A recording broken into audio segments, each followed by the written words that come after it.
நீங்கள் வேதத்துல பிசாசானவன் ரோம அரசருடைய கையில ஆண்டவரை கொல்லுவதற்காக சிலுவையை கொண்டு வரணும்னு பெரிய முயற்சி எடுத்து அவன் சிலுவையில அடிக்க வைக்கிறான் பாருங்களேன். அவன் என்ன சத்துருடைய எண்ணம் என்ன அப்படின்னா, ஆண்டவராகிய இயேசு கிறிஸ்து இதுவரைக்கும் அவமானத்தை அவர் வாங்கல, ஆனால் அவமான சின்னமாய் அவரை மாற்றணும்னு முயற்சி எடுக்கிறான். அவர் சிலுவையில தொங்கப்பட்டாதான் அவர் சபிக்கப்பட்டவர், அவர் அவமானத்தின் சின்னம் அப்படின்னு அவன் முடிவு பண்ணிட்டான். அவ்வளவுதான், மரிச்சிட்டாரு, மரிச்ச இயேசு இனி உயிரோடு எழும்ப மாட்டாரு.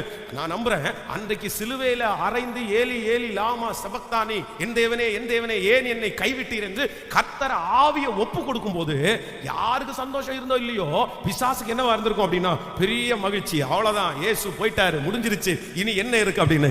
ஆனா நான் நம்புறேன் அவன் தீமை என்று நினைத்தான். ஆனால் இன்று வரையும் லட்சக்கணக்கான கோடிக்கணக்கான ஜனங்களை சந்திக்கிறதற்கு அந்த கல்வாரி சிலுவையும் ஆண்டவருடைய இரத்தமும் ஆண்டவருடைய உயிர்த்தெழுதலும் இன்றும் பேசுகிறது, இன்றும் மனிதனை உருவாக்குறது, இன்றும் மனிதனை தட்டி எழுப்புகிறது. அப்படியானால் சத்துரு உனக்கு விரோதமாய் கொண்டு வந்திருக்கிற தீமையை நன்மையாய் முடிய பண்ணுவது எவ்வளவு நிச்சயம். மனிதர்கள் உனக்கு விரோதமாய் வைத்திருக்கிற தீமையை நன்மையாய் முடிய பண்ணுவது கர்த்தருக்கு எவ்வளவு நன்றாய் கரங்களை தட்டி எஸ் பிரேஸ் பிரேஸ் ஹalleluya ஹalleluya. என்னுடைய நம்பிக்கையும் என்னுடைய மீட்புமான கர்த்தர். ஹalleluya.